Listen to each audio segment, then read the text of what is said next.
चारों दोस्त आनंद के पास पहुंचते हैं तो अपनी पटाखा फैक्ट्री खोलने की तैयारी में लगा रहता है। ये देख चारों भूत समझ जाते हैं कि आनंद ने ऐसा क्यों किया। वो उनकी फैक्ट्री को खत्म करके अपना काम शुरू करना चाहता था।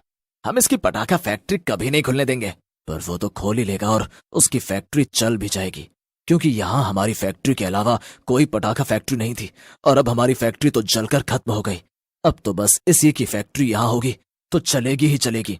नहीं नहीं, हम अपनी फैक्ट्री को वापस खड़ा करेंगे और उसे वापस चलाएंगे। हमारी फैक्ट्री कभी बंद नहीं होगी और ये अपने घटिया इरादों में कभी कामयाब नहीं हो पाएगा। बस चारों भूत ये ठान कर अपनी जली हुई फैक्ट्री में जाते हैं और वहां की पूरी सफाई में लग जाते हैं। रातों रात वहां जले पड़े सारे पटाखे और बाकी सामान वो साफ कर देते हैं और वापस उस फैक्ट्री को खड़ा करते हैं। इस बार उस फैक्ट्री में काम करने वाले बस 4 ही लोग होते हैं जो वहां बैठकर पटाखे बनाते हैं, और वो 4 लोग वही चारों भूत दोस्त होते हैं। कुछ ही दिनों में वो पटाखे की फैक्ट्री को पहले जैसा खड़ा कर देते हैं। अब संजीव का भूत अपने पुराने दुकानदारों से फोन पर ऑर्डर लेने लगता है। सारे पुराने दुकानदार उसी फैक्ट्री से पटाखे खरीदना शुरू कर देते हैं। दूसरी तरफ आनंद की फैक्ट्री भी खुल चुकी होती है, पर उसे कोई भी ऑर्डर नहीं मिलता। यहाँ शहर में बस इकलौती मेरी पटाखे की फैक्ट्री है, तो फिर ये दुकानदार कहाँ से पटाखे खरीद रहे हैं? मुझे पता लगाना होगा। जब आनंद पता लगाता है तो उसके होश उड़ जाते हैं। आखिर जिस फैक्ट्री को वो आग लगाकर खत्म कर चुका होता है, वो फैक्ट्री वापस इतनी जल्दी कैसे खड़ी हो सकती है। आनंद यही सोचकर उसी जगह वापस जाता है कि आखिर वहां फैक्ट्री खोली किसने। आनंद उस फैक्ट्री के अंदर जाता है और देखता है कि चारों तरफ पटाखे ही पटाखे रखे होते हैं और वहां 4 लोग पीट करके बैठे होते हैं। कौन है यहाँ? किसकी फैक्ट्री है ये? कौन है यहाँ का मालिक? इतना सुनकर चारों भूत एक साथ पीछे पलटते हैं। चारों की शक्ल देखकर आनंद वहीं गिर पड़ता है। उसके गले से मुश्किल से आवाज निकलती है, भूत? ये तो भूत है। हाँ, हम सब भूत हैं। हमारी फैक्ट्री है ये, हमने खोली है और हम ही इस फैक्ट्री के मालिक हैं। बताओ क्या चाहिए तुमको? नहीं, मुझे कुछ नहीं चाहिए। कुछ नहीं चाहिए तो फिर यहाँ किस लिए आए हो? मैं यहाँ किस लिए आया? पता नहीं, मुझे नहीं पता, मुझे जाने दो। हम बताते हैं कि तुम यहाँ क्यों आए। पहले की तरह इस फैक्ट्री को आग लगाकर खत्म करने। आग? मैंने कोई आग नहीं लगाई। तुम ये सब कैसे बोल सकते हो? तुम्हारा क्या लेना देना इन सबसे?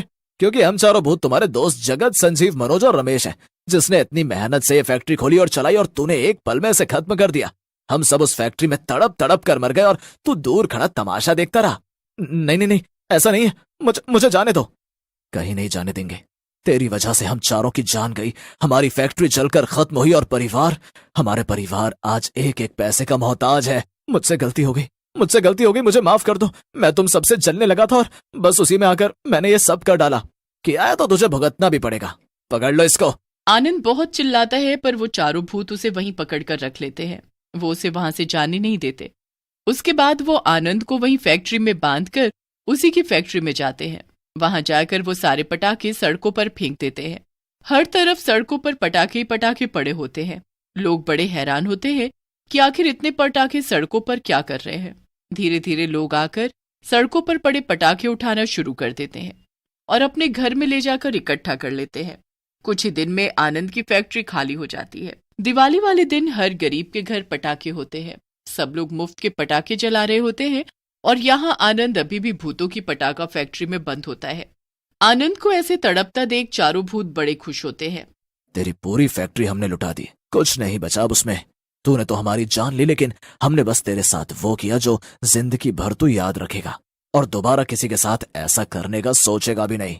भूत आनंद को छोड़ देते हैं। आनंद सीधा अपनी फैक्ट्री में जाता है जहां सब खत्म हो चुका होता है। उसके हालात ऐसे हो चुके होते हैं कि उसे वापस वही 10,000 की नौकरी करनी पड़ती है और उसने जो किया उसकी उसको सही सजा मिलती। बहुत समय पहले की बात है। शहर में कुछ दोस्त रहते थे। उनका नाम रमेश, संजीव, मनोज और जगत था। चारों अपनी अपनी जिंदगी में व्यस्त थे। काफी सालों से कोई भी किसी से मिल नहीं पाया था। फिर एक दिन अचानक सबको जगत का फोन आता है।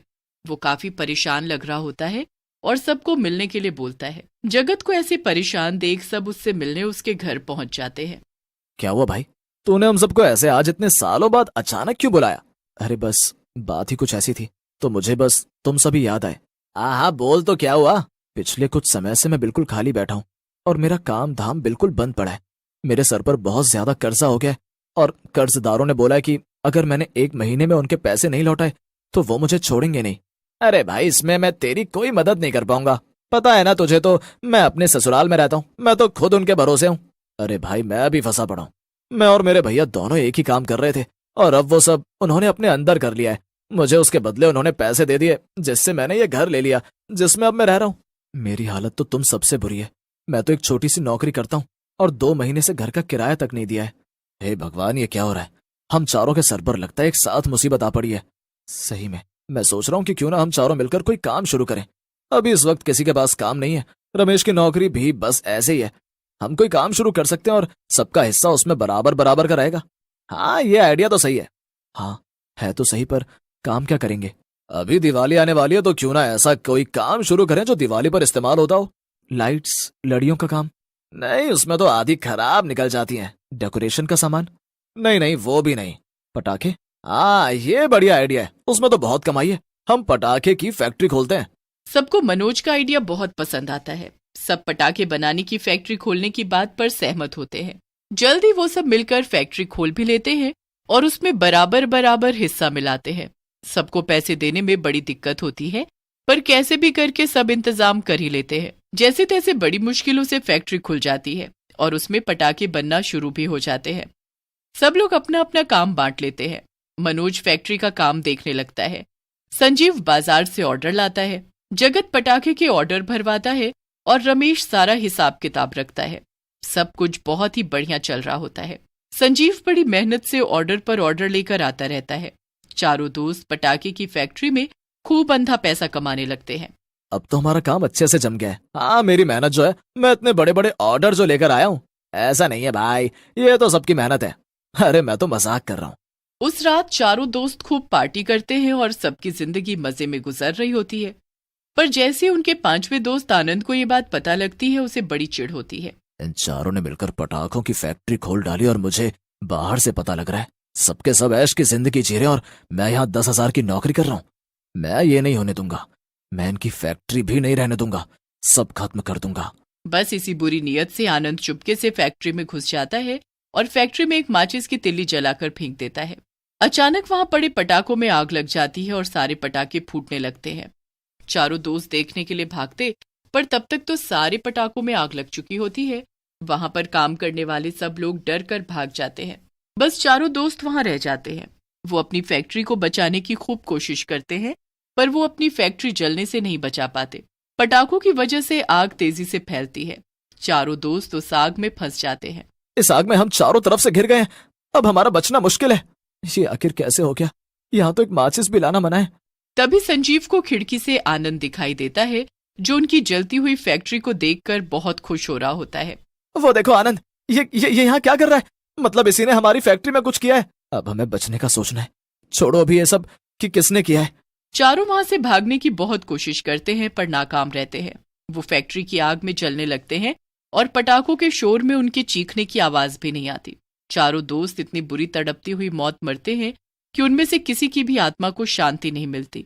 मरने के बाद वो चारों के चारों भूत बन जाते हैं। इस आनंद ने हमारी जान ली है, हम इसको नहीं छोड़ेंगे। हाँ, हम इसको भी ऐसी दर्दनाक मौत मारेंगे। पर पहले हमें यह पता करना चाहिए कि उसने ऐसा किया क्यों। वो तो हमारा अच्छा दोस्त हुआ करता था ना। चलो फिर चलते।